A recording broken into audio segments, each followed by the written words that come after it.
बहस होगी पाकिस्तान और अमेरिका से जुड़े इश्यूज पर। शामिल होंगी नेशनल और इंटरनेशनल खबरें। बात होगी दुनिया के बदलते हालात और बदलती सियासत पर। बनेंगी सेलिब्रिटीज इस प्रोग्राम का हिस्सा और दिए जाएंगे जवाबात अहम सवालों के। Programme Pakistan to America with Shaila Khan, capital TV, Washington. अस्सलाम वालेकुम नाज़रीन, पाकिस्तान टू अमेरिका के साथ मैं हूं शैला खान और आप देख रहे हैं कैपिटल टीवी वॉशिंगटन। आज मैं प्रोग्राम को थोड़े मुख्तलिफ अंदाज से कोशिश कर रही हूँ कि हम उसे स्टार्ट लें। एक शख्स इंटरव्यू देने गया तो मैनेजर ने सवालात मुकम्मल करने के बाद कहा कि आप इंतहाई काबिल शख्स हैं और आपको सोचने की नौकरी हम देते हैं और आपकी तनख्वाह जो है वो 10 लाख होगी, जबकि हमारी कंपनी माहाना 5 लाख कमाती है।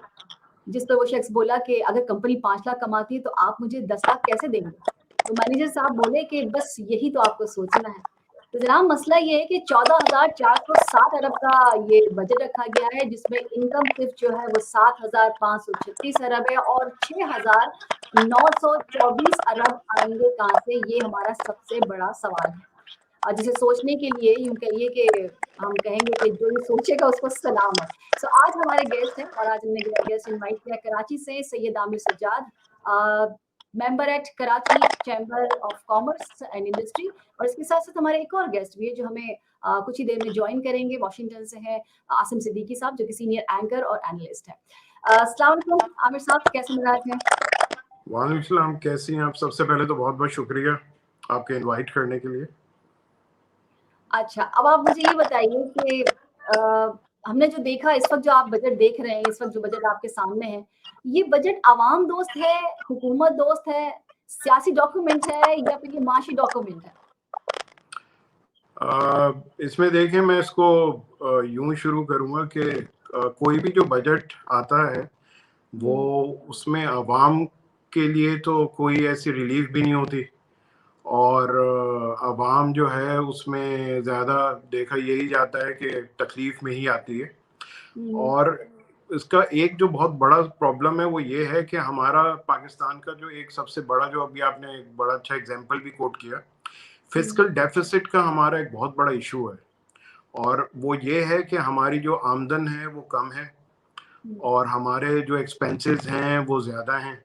तो बीच का जो गैप है उसे मीट करना हमारे लिए पॉसिबल ही नहीं होता और उसको मीट करने के लिए हमें फिर वेरियस इंस्टीट्यूशंस के पास, IMF के पास, लोगों के पास जाना पड़ता है और उनसे जाहिर सी बात है कि फिर हमें पैसे लेने पड़ते हैं। अच्छा, इंटरनेशनली जो दुनिया की जो ट्रेड है वो अटैच्ड है डॉलर के साथ, USD। आपने अगर कैलकुलेटर को भी देखा हो तो उसमें सिर्फ एक ही करेंसी है जिसका मार्क उस पे होता है, वो है डॉलर, और वो इसीलिए है कि वो इंटरनेशनली आप उसमें ट्रेड करते हैं वर्ल्ड ओवर। और पाकिस्तान में भी जाहिर सी बात है हर चीज उसी से रिलेटेड चलती है। तो डॉलर और पाकिस्तान का रुपया जैसे डीवैल्यू होता है तो उससे इन्फ्लेशन आपकी जो है वो जन्म लेती है। और आपको मैं बताना चाहूंगा कि पिछले 10 साल में इन्फ्लेशन का जो रेट था वो था 7.8%, और लेकिन अब पहली दफा पाकिस्तान की 75 साल तारीख के अंदर इन्फ्लेशन जो है 40% क्रॉस कर गई है। और कहने का मकसद है कि इतनी ज्यादा यहाँ पे महंगाई हो गई है कि जिसका तसव्वुर भी नहीं किया जा सकता। अब यहाँ पे जैसे बजट की आपने बात की तो मैं कहना चाहूंगा कि जो पाकिस्तान का जो बजट है टोटल वो है 50.4 बिलियन डॉलर्स का, और पाक रुपये में उसे देखें तो 14 ट्रिलियन रुपीस बनते हैं। यहाँ पे बात करेंगे सैलरी की और पेंशन्स की।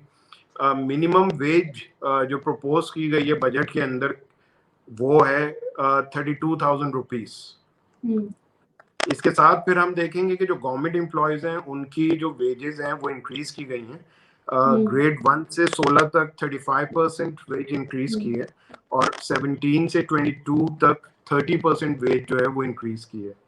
अब इसको हम ये देखें कि आगे आने वाले दिनों में क्या होने वाला है, तो आगे आने वाले दिनों में इलेक्शन होने वाले हैं।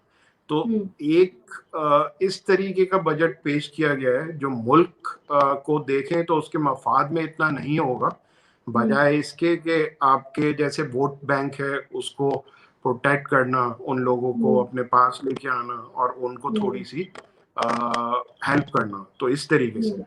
अच्छा, मुझे एक चीज भी अंदाजा नहीं हो रहा ना, जैसे मैंने ये डॉक्यूमेंट देखे तो मुझे अंदाजा ये हो रहा है कि डॉक्यूमेंट में इसमें आईएमएफ का कहीं नाम नहीं है। 2.5 अरब का जिक्र है, मिलेंगे ऑब्वियसली, कहाँ से मिलेंगे ये भी देखना था, किस तरह मिलेंगे वो भी देखना था। लेकिन आपको पता है कि हमारे यहाँ आईएमएफ से ही लिया जाता है। अगर आईएमएफ रकम नहीं देता है तो हिसाबदार का कहना कि जी बी प्लान पर अमल हम करेंगे, उसका अंदिया दिया। अच्छा, उन्होंने बताया नहीं कि बी प्लान क्या है, लेकिन शहबाज शरीफ ने बी प्लान बताया।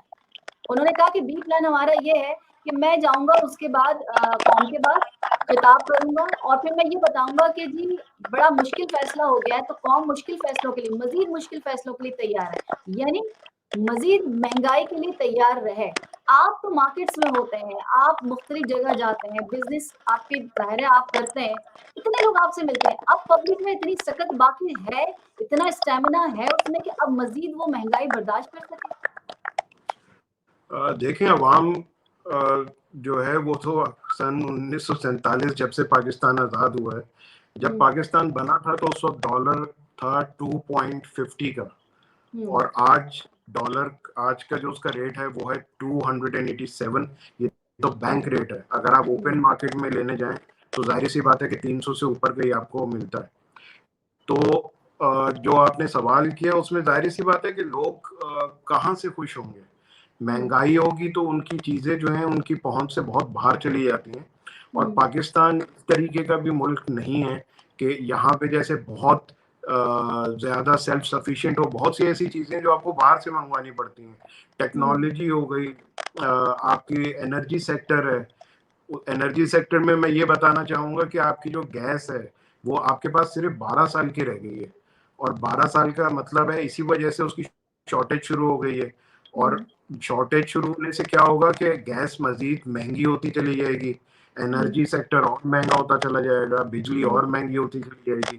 तो हमें ये देखना है कि जो ग्रीन पावर है हमें उसको भी देखना है कि पाकिस्तान को सेल्फ सफिशिएंट। आप देखें ना कि बाहर के मुल्कों में वो लोग क्या करते हैं, बाहर के मुल्कों में वो लोग एक विजन लेके आते हैं कि जी जर्मनी ने एक विजन निकाला कि जी 2030 तक हमारी जितनी भी गाड़ियां हैं वो ईवी हो जाएंगी, इलेक्ट्रिक पे हम कन्वर्ट कर देंगे, और उस पे वो फिर एक प्रोग्राम के तहत काम करते हैं और उसको वो अचीव भी फिर कर लेते हैं। अगर मैं कहता हूँ जी, हम सब बात कर लेते हैं मिनी बजट की। मुझे लगता है कि एक मिनी बजट जो है वो जल्दी आएगा। अगर तो सब कुछ उधार पे चलाना है तो फिर बजट की एक फॉर्मेलिटी पूरी करते क्यों हैं? कोई सालगिरह सेलिब्रेट करते हैं, कोई बर्थडे सेलिब्रेट करना होती है इन्हें, क्या करना होता है? देखें, बजट तो एक मजबूरी होती है जो लाना ही होता है, क्योंकि हुँ, बहुत सी ऐसी जगहें हैं जिनको जाहिर सी बात है कि जैसे अभी आपने देखा कि जो गवर्नमेंट एम्प्लॉयज़ हैं हुँ, उनको एक चीज़ मैं ये कहना चाहूँगा कि जैसे आपके पास अगर पैसे नहीं हैं और आप पहले ही माइनस में हैं, तो आप हुँ, किस तरीके से पैसे बढ़ा सकते हैं किसी भी चीज़ के। तो बिल्कुल। आपको तो पैसे बचाने चाहिए। तो हुँ, आप अगर इतने बड़े-बड़े अमाउंट लगाते जाएँगे 30% और हुँ, 35%, जिस चीज़ में भी आप इंक्रीज़ कर रहे हैं, मतलब यहाँ से पैसे जा रहे हैं, आ नहीं रहे आपको। हुँ, हुँ, तो आप मुल्क अगर मुश्किलात में है तो आपको मुश्किल डिसीजंस लेने चाहिए ना, जिसकी बात करते हुँ, हैं। तो मैं यह कहना चाहूँगा कि क्या मुश्किल डिसीजंस सिर्फ़ आवाम के लिए ही होते हैं लेने के लिए? हुँ, मतलब है कि हुँ, उन्हीं को उससे गुज़रना पड़ता है। हुँ, और बाकी जहाँ से मिनी बजट की आपने बात की, बिल्कुल ऐसा बिल्कुल होगा, और मेरे ख्याल में आएगा मिनी बजट, क्योंकि ये बजट तो कुछ पूरा ही नहीं कर सकता। और आईएमएफ जो है ज़ाहिर-सी बात है कि वो भी देख रहा है कि वो इस बजट से बिल्कुल भी खुश नहीं है। तो ये चीज़ बड़ी इम्पोर्टेंट है, इसको देखना और समझना कि हम आज जाके कहाँ खड़े हो गए हैं। आमिर आपको साहब मैं बिल्कुल बताना सही चा कह रहे हैं। जी। 17 ग्रेड 17 से 22 के मुलाज़िमिन की तनख्वाह में तकरीबन 30% इज़ाफ़ा किया गया है और अगर हमारी मईशतों की हालत देखें तो वो आपके सामने ही है। पाकिस्तान में इतना इज़ाफ़ा तब भी नहीं हुआ था जब मईशत बड़ी अच्छी थी और अब तो अब जिस तरह की मईशत हो रही है उसमें तो आप एक हकीकत पसंदाना कोई काम कर दें तो बड़ी मेहरबानी होगी। महँगाई का तूफ़ान है, करोड़ों गैर सरकारी जो मुलाज़मीन हैं उनका क्या होगा? चले आपने अगर गवर्नमेंट के लोगों की बढ़ा भी दी है सरकारी मुलाज़मीन की, तो जो गैर सरकारी मुलाज़मीन हैं, उनका क्या होगा जितनी आपने सैलरी बढ़ा के और आपने महँगाई बढ़ाई? बिल्कुल, आप देखिए ना कि आप एक तबके को की सैलरी जो है वो रेस कर रहे हैं, बाकी आप जनरली तो देख ही नहीं रहे चीज़ें कहाँ जा रही हैं। और पाकिस्तान का जो एक बहुत बड़ा यही जो इशू है कि वो माइनस में ही चलता है, तो उसके लिए मतलब है कि आपको एक इक्वेशन है वो मैं छोटी सी एक बताना चाहूँगा कि पाकिस्तान का जो टोटल इनकम है वो है 12,163 बिलियन यानी कि अरब, और पाकिस्तान का जो टोटल एक्सपेंस है वो है 14,461 बिलियन। अब इसमें हम पाकिस्तान का जो टोटल इनकम है वो निकालें और उसको माइनस करेंगे एनएफसी अवार्ड से जो प्रोविंसेस को दिया जाता है हर साल, तो 12,163 बिलियन माइनस 5,276 बिलियन, तो आपके पास बचा 6,887 बिलियन। अब इसमें हम प्लस कर देंगे जो प्रोविंशियल सरप्लस प्रोविंसेस के पास ऑलरेडी पड़ा हुआ है 650 बिलियन, ये अमाउंट बन जाता है 7,537 बिलियन टोटल। और इसको हम माइनस करेंगे अपने टोटल एक्सपेंडिचर से जो हमारे एक्सपेंसेस हैं जो कि हैं 14,461 बिलियन। तो हम कहाँ खड़े हुए हैं? हम माइनस में खड़े हुए हैं, माइनस 6,000 to 9,024 बिलियन। अब आप मुझे ये बताइए कि हम कहाँ खड़े हुए हैं, और इस सिचुएशन में हम अगर लोगों के पैसे बढ़ा रहे हैं तो हम बढ़ा कहाँ से रहे हैं? हम तो पहले ही इतने माइनस में, और इस चीज को मीट करने के लिए एक्सटर्नल लोन हमें जरूरत पड़ेगी 24 बिलियन डॉलर्स की, और 24 बिलियन डॉलर्स आप सोचें कि फिर हमें लोगों से ही लेने पड़ेंगे और पाकिस्तान मजीद मकरूज हो जाएगा। मकरूज की क्या बात, वफाकी हुकूमत ने एक साल के दौरान 14,900 अरब रुपए के कर्जे लिए, जो रिकॉर्ड उसका कायम किया है। और अगर यही हालत रही तो पूरे साल अगर कटौतियां करते रहे, पूरे साल आप लोन लेते रहे, जिसके नतीजे में मिनी बजट भी आते हैं। मेरे ख्याल में इस बजट में सिर्फ इस हुकूमत ने बताने की कोशिश की है कि हमारे दौर में मुल्क बड़ा अच्छा चल रहा है, डिफॉल्ट नहीं हुआ है और हमने डिफॉल्ट नहीं होने दिया।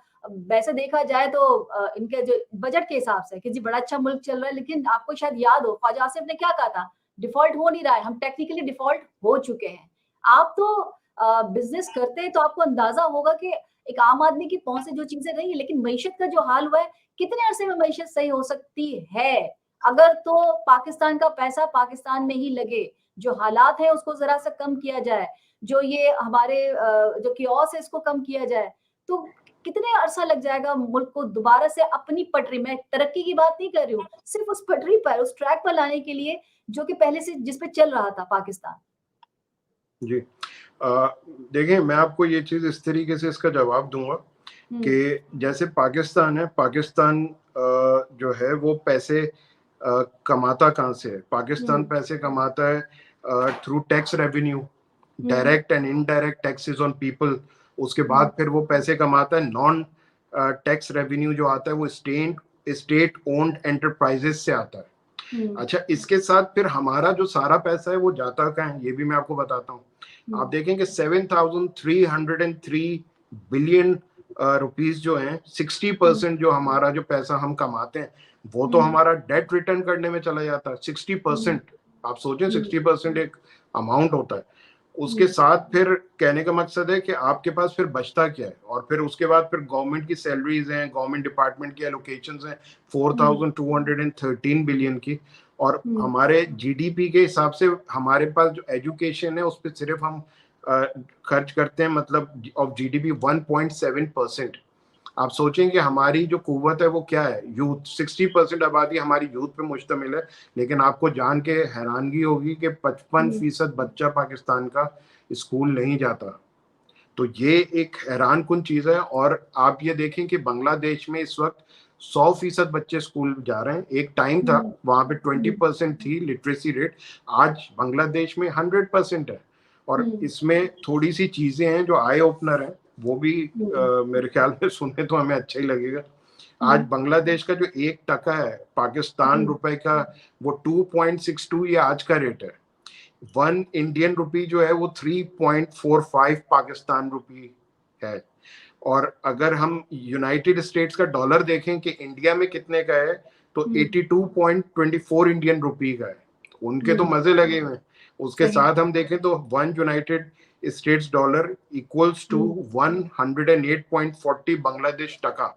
आप सोचें कि बांग्लादेश कहाँ चला गया, इंडिया तो खैर बहुत एक वैसे भी बड़ा मुल्क है, लेकिन हम बांग्लादेश से भी compete नहीं कर सके। और यहाँ से कितने मेरे जानने वाले हैं, उन्होंने अपनी फैक्ट्रीज जो हैं वहाँ पे बांग्लादेश में जाके लगा ली। उनसे मेरी बात होती है तो मैंने उनसे पूछा, मैंने कहा वहाँ पे आपने क्यों अपनी फैक्ट्रीज ले गए? तो उन्होंने बताया, उन्होंने कहा कि भाई वहाँ पे जो है, एक तो गवर्नमेंट बहुत सपोर्टिव है, दूसरी चीज वहाँ का जो लेबर है वो भी कम कॉस्ट करता है, तीसरी चीज वहाँ पे पानी का कोई इशू नहीं है, बिजली का कोई इशू नहीं है। तो ओवरऑल एक बहुत अच्छा और हेल्दी एनवायरनमेंट है बिजनेसमैन के लिए। तो बिजनेसमैन ऐसे ही एनवायरनमेंट चाहता है। आप देखें कि इंडिया है, इंडिया का जो रिजर्व है, फॉरेन रिजर्व, वो पहुंच गया $650 बिलियन पे। बिल्कुल तो सही। कहने का और आप देखें बांग्लादेश का खड़ा हुआ है $35 बिलियन पे। और ये लोग उसको आहिस्ता आहिस्ता आगे लेके किस तरीके से जा रहे हैं, इसमें मैंने थोड़ी सी रिसर्च की थी। इन्होंने 2-3 चीजें हैं, इन्होंने कहा कि ये जो चीजें है ना, इसको हमें डिस्टर्ब नहीं करना है। अगर हम ये कहें कि इंडिया में करप्शन नहीं है, पॉवर्टी नहीं है, या उनके कोई प्रॉब्लम नहीं है, या हम कहें बांग्लादेश में ऐसा नहीं है, ये चीजें तो हर माशरे का हिस्सा है। लेकिन उन्होंने कुछ चीजें कहा। सबसे पहली चीज उन्होंने कहा कि एजुकेशन, इसको हम डिस्टर्ब नहीं होने देंगे, इसका लिटरेसी रेट हम बढ़ाएंगे अपना, और जितना उसके अंदर लोगों को एकोमोडेट कर सकते हैं करेंगे। दूसरी चीज उन्होंने कहा, इंडस्ट्रियलाइजेशन को हम डिस्टर्ब नहीं करेंगे, क्योंकि इंडस्ट्रियलाइजेशन आपकी बैकबोन है। आपने देखा होगा अभी एलॉन मस्क इंडिया आए हुए थे, वहां पे वो सेकंड अपनी जो है फैक्ट्री लगाना चाह रहे हैं, बैटरी जिसमें प्रोड्यूस होंगी। तो कहने का मकसद है, पाकिस्तान कौन आ रहा है, कौन आना चाहता है। और एक चीज होती है कि आप देखें, बातों से कोई जंग जीतना कोई बात नहीं होती। बात ये होती है कि आप दुनिया में कुछ करके दिखाएं और अमली तौर पे अमली कुछ तौर देंगे। पे अच्छा, आप अभी इसकी बात कर रहे हैं, उर्दू के अखबार संडे मैगजीन बंद कर दिए गए हैं। 3 उर्दू के अखबार के संडे मैगजीन बंद किए गए हैं। मीडिया वो जगह होती है जहां पर लोग डिस्कस करते हैं, सहाफी डिस्कस करते हैं। इमरान खान के दौर में भी बड़ा डिस्कस हुआ, इससे पहले भी होता था। और इसका मतलब क्रिटिसाइज नहीं होता, क्रिटिसिज्म नहीं होता, बल्कि उस हुकूमत के बारे में ये बताना होता है कि वो कहाँ पर लूप होल्स हैं और वहां कहाँ पर वो बेहतर परफॉर्मेंस दे सकती है। मगर हमारे यहाँ पाकिस्तान में ये हो जाए कि जी जो सामने वाला कह रहा है वो तनकीद, और तनकीद बनने वाले का सर उड़ा दिया जाए और ये कर दिया जाए, तो फिर उसका कुछ नहीं हो सकता। मीडिया बड़ा अच्छा रोल अदा कर सकता था। आपने देखा होगा कि पाकिस्तान इमरान खान के दौर में जरा सी महंगाई बढ़ती थी और शोर होता था, और क्या था, मीडिया में एक बड़ा बहरान होने जा रहा है। जैसा मैंने बताया कि 3 उर्दू के अखबार संडे मैगजीन जो है वो बंद कर दिए गए हैं। 3 उर्दू के अखबार में हजारों मीडिया वर्कर्स बेरोजगार होंगे अब। लेकिन वो तमाम एंकर्स जो कि 2018 और से 21 के दौरान चंद सौ मीडिया वर्कर्स के बेरोजगार होने का जिम्मेदार इमरान खान को करार दे रहे थे, चले वो हो गए थे, तो वो पाकिस्तान के बदतरीन बेरोजगारी और मीडिया के सबसे बड़े बहरान का जिम्मेदार नवाज शरीफ को नहीं गर्दानेंगे, शहबाज शरीफ को नहीं देंगे, मरियम नवाज को हरगिज नहीं करार देंगे। इसकी भी मुझे वजह समझ में नहीं आती। ठीक है, पॉलिटिसाइज हुआ है हमारा सब चीजें, लेकिन कम से कम सहाफत को नहीं होना चाहिए था। आप क्या कहते हैं? जी, आपने बहुत ही अच्छी बात की और बड़ी खूबसूरत बात की। देखें, कलम जो होता है उसके अंदर एक ताकत होती है, और कलम को अगर आप तोड़ने की कोशिश करेंगे तो कलम, ये आप सुनिएगा मेरी बात, कलम तो टूट जाएगा लेकिन वो स्याही फैला देगा चारों तरफ। तो वो स्याही क्या बन जाता है, वो स्याही फिर जाहिर सी बात है कि एंड में धब्बा बन जाता है ना। तो कहने का मकसद है कि आप पेन को तोड़ने की कोशिश नहीं करें, पेन को जोड़ने की कोशिश करें। और ये हर माशरे का आप देखें कि बाहर के माशरों ने कैसे तरक्की की, उन्होंने वो खुद मुख्तार कैसे हुए और वहां पे रूल ऑफ लॉ कैसे आया। आज हम यहाँ से 1 घंटा दूर फ्लाई करके जाते हैं दुबई में, वहां पे हर आदमी अगर खाना भी लेना है कहीं पे होटल में तो लाइन में लगे होते हैं। उनको पता है कि मैं लाइन ब्रेक करूंगा 2 मिनट में पुलिस पकड़ के ले जाएगी। बात वही है रूल ऑफ लॉ की। तो ये बड़ी इंपॉर्टेंट चीज है कि आप देखें जो एंकर्स हैं और ये जो मीडिया है, ये माशरे की अक्कासी करते हैं, माशरे की आंखें, ये माशरे की बैकबोन है। अगर आप आंखों पे इनके पट्टी बांध देंगे तो जाहिर बात है कि दूसरे लोग क्या देखेंगे। और मुझे एक अजीब सी बात जो है वो कोई किसी से मुलाकात हुई, उनका मैं नाम नहीं लूंगा, लेकिन वो किसी मुल्क को रिप्रेजेंट करते हैं यहाँ पे। तो उन्होंने मुझसे ये बात पूछी, उन्होंने कहा आमिर आप मुझे ये बताएं कि ये यहाँ का जो मीडिया है पाकिस्तान का, उन्होंने कहा कि अनफॉर्चुनेटली मैं जो चैनल लगाता हूँ उसमें नेगेटिव न्यूज आती है, हर चीज नेगेटिव, हर चीज नेगेटिव। तो उन्होंने मुझसे ये पूछा कि हमारे यहाँ तो ऐसा नहीं होता, तो कहें कि यहाँ पे कोई अच्छी चीज होती भी है कभी? मतलब है कि ये सिर्फ नेगेटिव चीज ही होती है। वो खुद परेशान थे, बाहर से आए हुए हो, तो मैं उनको क्या जवाब देता इस चीज का। मैंने कहा ये तो है, आप देखें ना कि मीडिया के थ्रू अगर नेगेटिव न्यूज ही आती रहेगी और हम टीवी खोल रहे हैं उसमें सिर्फ नेगेटिव न्यूज है, कोई अच्छी न्यूज ही नहीं है।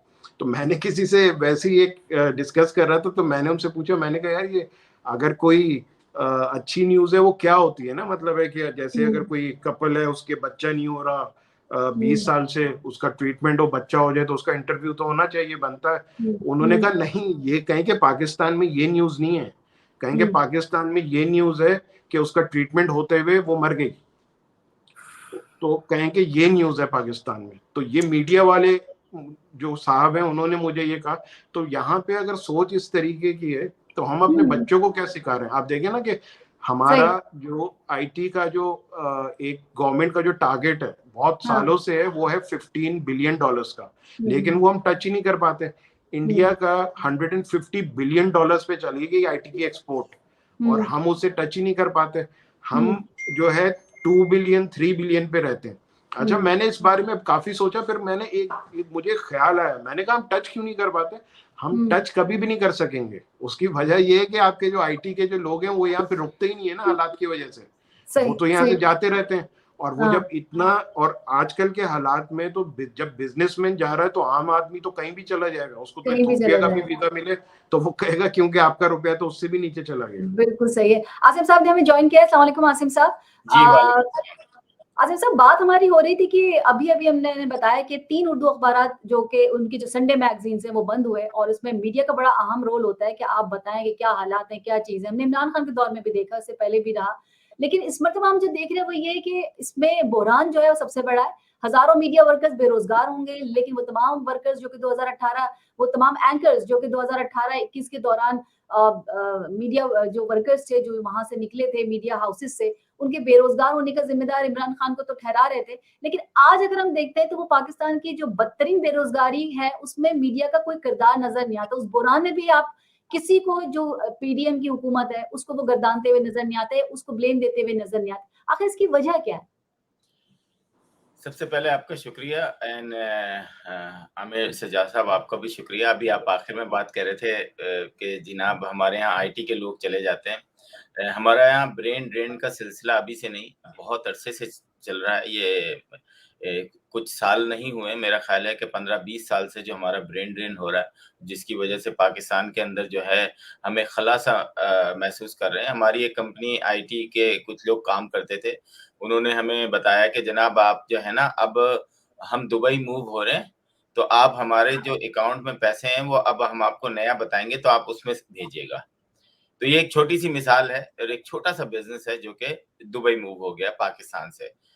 तो ऐसे हजारों नहीं लाखों छोटे छोटे बिजनेसेस जो हैं वो पाकिस्तान से जो है मूव हो चुके हैं ऑलरेडी। तो बिल्कुल आपने सही निशानदेही की कि हमारे यहाँ ब्रेन ड्रेन जो हो रहा है वो इसको रोकना चाहिए। अगर अच्छे पाकिस्तानी, अच्छे बिजनेसमैन, अच्छे एक्टर, अच्छे एक्ट्रेसेस जो हैं, जो यूट्यूबर्स हैं, वो सब अगर मिलियन डॉलर बना रहे हैं और वो अगर दुबई मूव हो जाएंगे तो पाकिस्तान कहाँ जाएगा। चले, ये तो आपकी एक आखिरी बात से मैंने एक नोट ले लिया था। तो लेकिन शैला, इसमें आप बुरा नहीं मानिएगा, पाकिस्तान के अंदर मीडिया जो है वो मतलब अगर आप जमीन पे जोर से आप पैर मारेंगे ना तो 4 मीडिया पर्सन बाहर आ जाएंगे। हमने वाशिंगटन में, यहाँ पर दुनिया की एम्बेसीज हैं, तकरीबन 26 ईयर्स हो गए हैं।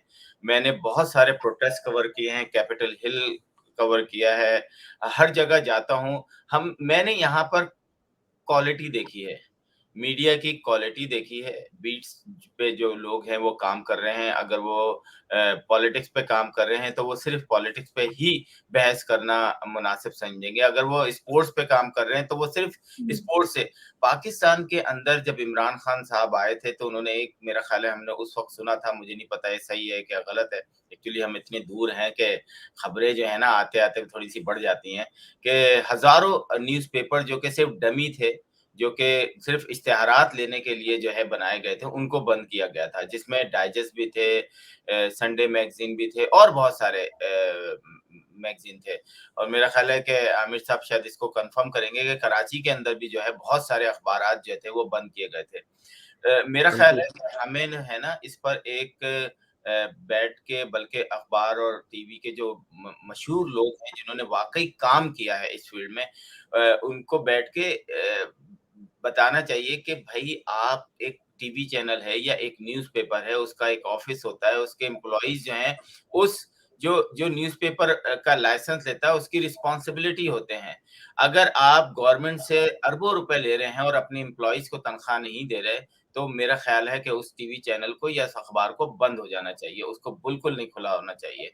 हमारे यहाँ इश्तिहारात जो हैं सिर्फ पॉलिटिकल पार्टीज जो हैं वो आती हैं और वो एक मतलब अपने अंदाज से कि जनाब ये वाला न्यूज़पेपर है, इसको इतने इश्तिहार दिए जाएंगे, ये वाले जो टीवी चैनल है ये इसको इतने इश्तिहार दिए जाएंगे। और ये होता रहा है पहले से, बाद में भी हुआ और अभी भी हो रहा है। लेकिन अगर हम अभी भी संजीदा नहीं हुए, मैंने एक आर्टिकल लिखा था कोई मेरा ख्याल है 10 साल पहले, उसपे मैंने Karachi press club, Islamabad press club, Lahore press club, Multan press club, फैसला, एक तो प्रेस क्लब नहीं हो गए आपके, कौन हो भाई आप लोग? मादरत के साथ सिर्फ पाकिस्तान के अंदर हमने ऐसी जर्नलिज्म देखी है कि हर शख्स अपना वो लटकाए हुए किसी के आगे जो है माइक कर देता है। मैं आपको बताऊं, यहाँ पर आप अगर कोई पब्लिक से किसी का आपने इंटरव्यू लेना है तो पहले हमें माइक कैमरा नीचे रख के उससे पूछना पड़ेगा कि ये जो गैस प्राइसेस पे अमेरिका के अंदर गैस प्राइसेस इतनी हाई हो गई हैं, तो क्या आप इसके बारे में कुछ बोलना पसंद करेंगे? अगर वो यस करता है तो फिर आपका माइक सीधा होता है, वरना आप उसकी शक्ल नहीं दिखा सकते। पाकिस्तान के अंदर आपको इस पे बहुत काम करने की ज़रूरत है। आप सोच नहीं सकते कि बड़े-बड़े चैनल्स जो हैं, वो एक स्टोरी पे काम शुरू करते हैं और जब स्टोरी का एंड निकलने लगता है, तो वो स्टोरी उन्हीं को बेच देते हैं। आपने कब्रिस्तान से लाशें गायब होने की स्टोरी सुनी होंगी बड़े-बड़े चैनल्स पे। आखिर वो क्यों नहीं बताया गया कि कौन से हॉस्पिटल खरीदते थे? क्योंकि करोड़ों रुपए की वो स्टोरी उन्हीं को बेच दी गई। उनको दिखाया जाता है कि इतने करोड़ दोगे तो ये आखिरी एपिसोड नहीं चलेगा, नहीं दोगे।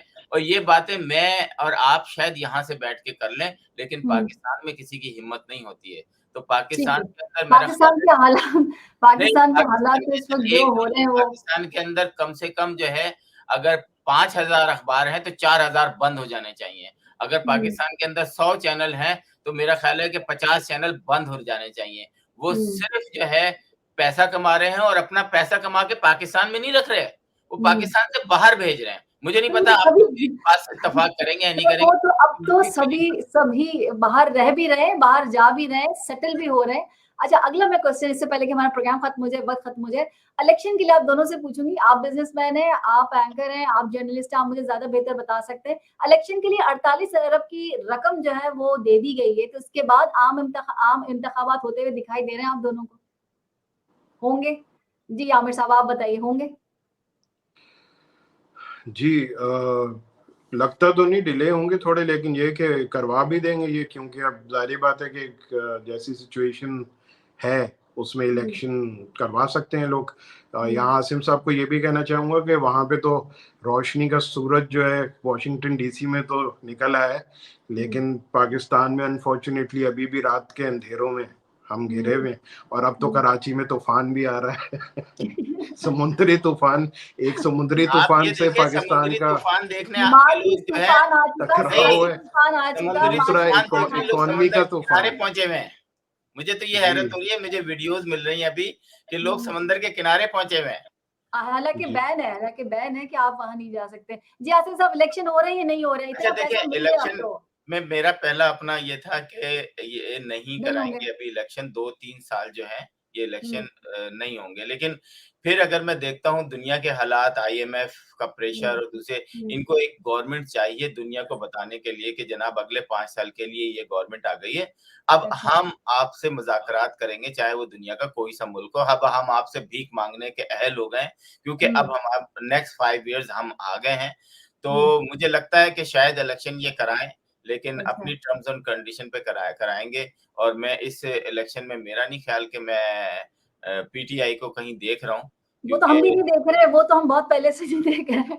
हमें तो अंदाजा है कि वो ये पीटीआई आप नहीं है तो आराम इलेक्शन है। करें 5 साल जो है वो अगर हुँ, जो जो काम हो गया है और जो हुँ, मुझे नहीं पता आप लोग पाकिस्तान में हैं लेकिन हमारे अमेरिका के अंदर तो नफ़रतों का सिलसिला इस हद तक चल गया है कि आप यानी सहाफ़ी ये भी नहीं दिखा सकता कि अगर कोई गालियाँ दे रहा है हुँ, पाकिस्तान की आर्म्ड फोर्सेस को, नारे हुँ, लगा रहा है आईएसआई के खिलाफ वाशिंगटन हुँ, डीसी में हुँ, व्हाइट हाउस के सामने ये बताने की कोशिश कर रहा है कि पाकिस्तान के अंदर 200 लाशें इस वक़्त गिर चुकी हैं, ह्यूमन राइट्स की वायलेशन हो रही है। लेकिन हमें हुँ, वो 200 तस्वीरें नज़र नहीं आ रही, हमें वो हुँ। 200 नाम नज़र नहीं आ रहे। आप हमें कि 40 नाम ही दे दें, 50 10 नाम दे सर दें, टीवी तस्वीरें कैसे दिखा दें। दिखाएगा आपको? टीवी तो कई नहीं बार बैन है ना। आप दिखा दें, छोड़ें सबको। पीटीआई का इस वक़्त मेरा ख़्याल है सबसे मुनज़्ज़म सोशल मीडिया चैनल्स हैं। आप हमें वहाँ से दिखा दें। मैं अभी बैठा हुआ था, हज़ारों लोग उस पे बैठे हुए थे स्पेस पर हुँ, और वो बात कर रहे थे। तो वहाँ पे ख़ैर हमारी एंट्री बंद होती है क्योंकि हम सवाल करते हैं वहाँ पर कि भाई अगर आपके साथ ज़ुल्म हो रहा है, जो कुछ हुँ, भी हो रहा है, आप हमें बताएँ तो, तस्वीर तो दिखाएँ। इस वक़्त इंग्लैंड के रोडों पर 7 ट्रक हायर किए गए हैं, उसपे जैसे पहले हम कश्मीर के वो दिखाते थे कि गोलियाँ लगी हुई हैं, लोगों के गले कटे हुए हैं, लोगों को फांसियाँ दी जा रही हैं। हुँ, हम उसपे सिर्फ़ दिखा रहे हैं कि औरत की तस्वीर है या इमरान रियाज़ की तस्वीर बनी हुई है। वो मज़ालिम लिखे हुए हैं सिर्फ़ कि जी पाकिस्तान के अंदर ह्यूमन राइट्स की वर्ड्स वो इस वक़्त जो है खिलाफ़-वर्ज़ी हो रही है। लेकिन वो हुँ। तस्वीरें वो हमें वो चीज़ें नहीं मिल रही। तो मैं कैसे यकीन कर लूँ? लेकिन चलिए यहाँ आप पर यकीन ना करें, आगे आगे मैं एक सवाल आपसे कर लूँ, आप दोनों से कर रही हूँ। पंजाब की केयरटेकर गवर्नमेंट किस हैसियत से पंजाब का बजट पेश करेगी, कर रही है? ये तो जी आमिर आमिर साहब साहब, बताएँगे। आमिर पंजाब साहब बताइए का आप। बजट की बात आमिर साहब से है। नहीं, पंजाब की केयरटेकर गवर्नमेंट है ना, उसका अच्छा हाँ, मज़े की बात आप कह रहे हैं पाकिस्तान में क्या? पाकिस्तान में बहुत कुछ हो रहा है, अब बहुत नया हो रहा है। पाकिस्तान में ये भी कहा गया कि केयरटेकर गवर्नमेंट को टेलीविज़न पे केयरटेकर गवर्नमेंट ना कहा जाए। अब आप गवर्नमेंट कहेंगे, तो ये पाकिस्तान में तो बहुत कुछ हो रहा है, आप ये क्या कब बात हुआ? कर दी है? ये कब हुआ? ये बहुत ये पहले की खबर है, अब आपको केयरटेकर नहीं नज़र आएगा, आपको आएगी पंजाब की हुकूमत। आप सुनिएगा, गौर से सुनिएगा तो आपको मैंने पता इसीलिए चलेगा। तो कहा ना कि बंद कर देने चाहिए ये चैनल। ये पाकिस्तान के अंदर जो है ना, आपको क्वालिटी रखनी चाहिए, क्वांटिटी इतनी ज़्यादा हो गई है कि वहाँ से खबर चलती है, वाशिंगटन तक आते-आते इतनी ट्विस्ट हो चुकी होती है कि उसकी कोई हुँ, हैसियत ही नहीं रहती। तो इसीलिए सही। रिस्पॉन्स नहीं मिलता, इसीलिए बाइडेन साहब आपको कॉल नहीं करते। चलिए, बाइडेन ना करें कोई बात नहीं। अब आप मुझे ये बताइए कि लास्ट कमेंट आप दोनों का मुझे चाहिए। अच्छा आमिर साहब आप तो ये बताइए पंजाब का क्या केयरटेकर गवर्नमेंट जो है, क्या देना चाहिए, देगी? दे क्या किस हैसियत में देगी पंजाब का वो जो बजट दे रही है?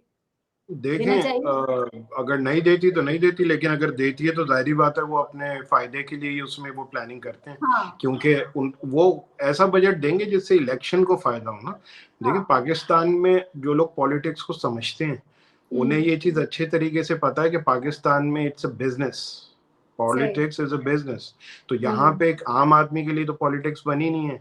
जो भी सही। पॉलिटिक्स में जाते हैं अगर आप उन्हें देख लेंगे वो लोग कौन हुँ, हैं, तो ज़ाहिर-सी हुँ, बात है उनके पास अरबों-खरबों रुपए पड़े हैं। वो एक इलेक्शन हुँ, में अगर 10-15 करोड़ अपने भी लगा दें तो वो अगले दिन हार भी जाएँ तो हँस रहे होते हैं दोस्तों के साथ बैठे हुए। अगर सही ऐसे बात। लोगों के हाथ में पॉलिटिक्स होगी, आम आदमी का हुँ, उसमें कोई से ही नहीं होगा, तो यही तो हाल हुआ हुआ है पाकिस्तान का आज, कि पाकिस्तान हुँ, मकरूज़ से मकरूज़ तर होता जा रहा है क्योंकि हुँ, ऐसे लोगों के हाथ में चीज़ें हैं, जो हुँ, पाकिस्तान को आगे ले जाना ही नहीं चाहते क्योंकि उनका हुँ। अपना इंटरेस्ट नहीं है। अच्छा और आमिर उनका साहब मेरा सीधी-सी बात है। आपसे एक क्वेश्चन है आमिर साहब एक जी, आपसे क्वेश्चन है। मैंने अभी देखा कि वज़ीर आज़म साहब जो हैं वो तरक्कियाती कामों की वो जो है वो ओपनिंग सेरेमनी कर रहे हैं। सर मतलब टेनिस भी खेल रहे हैं, टेनिस भी खेल रहे नहीं हैं। आप माज़रत के साथ आपको शर्म नहीं आती? मतलब मुल्क किस दौर-ए-हाल पे गुज़र रहा है, इकोनॉमिकल इतनी ज़्यादा एक पाकिस्तान की जो माशी हालात हैं, वो इतने ज़्यादा ख़राब हैं और हुँ, आप चूरन अपना बेच रहे हैं कि जनाब ये मैं ये इफ्तिताह कर रहा हूँ, ये रोड बनाऊँगा, कहाँ पिंडी में, कहाँ यानी जो चीज़ें कराची के अंदर बननी चाहिए, क्योंकि कराची के अंदर पोर्ट है और पोर्ट से रिलेटेड जो है पूरे पाकिस्तान के अंदर चीज़ें सप्लाई होती हैं। इवन अफ़गानिस्तान पाकिस्तान का ट्रांज़िट जो है वो सारा यहीं से होता है। एक सिंगल चीज़ आपने अभी अपने दौर में कराची के लिए नहीं दी। आप अभी भी मेरा ख़्याल है वज़ीर आला अपने आप को फ़ील करते हैं। वो वज़ीर आला इतने अरसे तक रह चुके हैं। मुझे आप ये बताएँ कि क्या ये अक्लमंदी है कि आप इस वक्त तरक्याती वो काम शुरू करें जो इस पाकिस्तान की कोई अभी जरूरत नहीं है, या कि अपने जो माशी बहरान है, जो अपना लोग जो हैं जिनको बहुत सारे चीजों में जरूरत है जॉब्स के हवाले से, दूसरी उस पे काम करना चाहिए। जी हाँ सर, दोनों ने, सिंध हुकूमत ने भी आप तरक्याती काम के नाम पर अरबों रुपया लिया है, फेडरल ने भी लिया है। पीपल्स पार्टी ने अपने यहाँ पर काम शुरू नहीं किया है, वो अभी उन्होंने रखा हुआ है। तो ये अपने अपने हलकों में काम कराने के लिए दिया है, अपने अपने हलकों में काम कराने के लिए दिया है। और हलकों में काम आपको पता है कब होगा, जब इलेक्शन करीब हो रहा है, तो वो हलकों में भी काम होगा। लोग भूख से मर जाएंगे, पेंशन नहीं मिलेगी, सैलरीज नहीं मिलेगी, लेकिन हाँ ये जरूर काम हो जाएगा। आप फिक्र नहीं करें, पीपल्स पार्टी ने बिल्कुल काम शुरू किया। ये गलत बात है आपकी, मैं समझता हूँ, मैं इसको एहतजाज करूंगा। पीपल्स पार्टी हमेशा जो है कागजात में काम कंप्लीट कर देती है, ठीक है, खरीद रही है ना, मेयर खरीद तो रही है, करते जैस अलग बात है, लेकिन कम से कम कागजात में सारे काम होते हैं। सर हुकूमत मिल रही है मेयर के लिए, हर बंदा अगवा हो जाता है, जो वोट देने जाता है वही अगवा हो जाता है। मेयरशिप इस तरह से मिलती है, इलेक्शन इस तरह से होते हैं। ये तो कराची वालों से पूछे, आमिर साहब से पूछे। आमिर साहब आप बताएंगे मेयर इस तरह से बनते हैं? आमिर साहब बताएंगे नहीं, आमिर साहब को कराची में रहना है। नहीं, खैर उसमें ऐसी तो कोई चीज नहीं है। इनसे सबसे ज़ाहिर बात है कि अच्छे ताल्लुक आती हैं सभी लोगों से, लेकिन ये कि इसमें एक वही वाली चीज़ है कि देखें, मेन चीज़ पता है क्या है, मैं ये कहूँगा कि कौन रन करता है कंट्री को, ये चीज़ इररिलेवेंट है। इम्पोर्टेंट चीज़ क्या है, पहली चीज़, हमें हो गए 75 साल, ठीक है। अच्छा, 75 साल में मैंने ये देखा कि जो हुकूमत आती है और जो भी काम शुरू करती है, अगली हुकूमत आके उसे बंद कर देती है, और फिर वो अगली हुकूमत आके उसे बंद कर देती है, उनके मंसूबों को। तो यहाँ पे काम होता है वोट बैंक को लेके, पाकिस्तान के लिए कोई काम नहीं करता। तो भाई बात ये है कि हम पाकिस्तानी हैं एंड ऑफ द डे, और हमें पाकिस्तान में ही रहना, और पाकिस्तान की वजह से हम जाने पहचाने जाते हैं। तो कहने का मकसद है कि हमें काम करना चाहिए पाकिस्तान के लिए। और मैं ये भी कहना चाहूंगा कि अगर अच्छे काम करें तो जाहिर सी बात है कि लोग, आपका वोट बैंक कितना स्ट्रांग हो जाएगा। अगर कराची के ऊपर काम प्रॉपर तरीके से किया जाए, पूरे पाकिस्तान के ऊपर इसके कर्जों को कम किया जाए। पाकिस्तान के अंदर आप देखें किस चीज की कमी है। दुबई का जब ऑयल खत्म हो रहा था, टॉप 10 में पहुंचा दिया उन्होंने, सिर्फ एक विजन के थ्रू के जी ऑयल खत्म हो रहा है तो इसको टॉप 10 डेस्टिनेशंस में हमें लाना है। आपके दुनिया में जो 30 बुलंद तरीन पहाड़ हैं उसमें से 20 पाकिस्तान के अंदर मौजूद हैं, सेकंड हाईएस्ट पाकिस्तान के अंदर है। आपके पास इमेंस अपॉर्चुनिटीज हैं, लेकिन उससे फायदा उठाने की चीज है, नेक नियति सबसे इम्पोर्टेंट। रशिया से आ रहा है तेल, आसिम साहब, रशिया से तेल आ रहा है, पेट्रोल पंप्स पे मिलेगा, सस्ता हो जाएगा। जी बिल्कुल आ रहा है, सस्ता भी हो जाएगा। मैं क्या बोलूं इस पे, ये वाला जो हिसाब है मेरे ख्याल है उन आमिर साहब के पास रहने दें, क्योंकि लेकिन एक बात, ऐसी सारी चीजें आसिम साहब मेरे ऊपर डालते नहीं, वो रहते कराची में, वो रहते पाकिस्तान में, लेकिन ये जो है ना, ये शैला, ये पूरा फायदा उठा रहे हैं वाशिंगटन डीसी में, वो है ना, मजबूर है वो पल्ला, कुछ कह भी नहीं सकते हम इस हालत में। लेकिन मैं एक बात बताऊं आमिर साहब, वैसे एक बड़ी अच्छी बात है कि कम से कम आपके दूसरी कंट्री से भी हालात जो हैं वो अच्छे हुए। कम से कम हम हमेशा सऊदी अरब के आगे झोली फैलाते थे, तो चलो ठीक है भाई, अब आप गोरों से भी मांग ले रशियन से। हमारी स्टील मिल तो हमें याद है कि इतनी अच्छी बना के दी थी, वो रशियंस ने बना के दी थी ना। तो ठीक है, असला गोला बारूद जो है वो आप अमेरिका से खरीदें, लेकिन पेट्रोल तो रशिया से खरीद ही सकते हैं ना, इसमें क्या बड़ी बात है। और बहुत शुक्रिया, वक्त खत्म हो गया, वरना और भी मेरे पास मसाइल तो खैर पाकिस्तान के बहुत है मेरे पास, और उस पर डिस्कस करने के लिए। आमिर साहब आपका बहुत शुक्रिया, आसिम साहब आपका बहुत बहुत शुक्रिया। सोशल मीडिया प्लेटफॉर्म पर कैपिटल टीवी वॉशिंगटन की फेसबुक पेज को लाइक कीजिएगा, यूट्यूब चैनल को सब्सक्राइब कीजिएगा, और कैपिटल टीवी की जो एप्लीकेशन है उसे जरूर इंस्टॉल कीजिएगा, ताकि आप दुनिया में किसी भी जगह हो हमारे लाइव प्रोग्राम्स को, शोज को देख सकें। जिंदगी ने वफा की तो इंशाल्लाह फिर दोबारा मुलाकात होगी, तब तक के लिए इजाजत दीजिए शैला खान को। फी अमानिल्लाह। Thank you.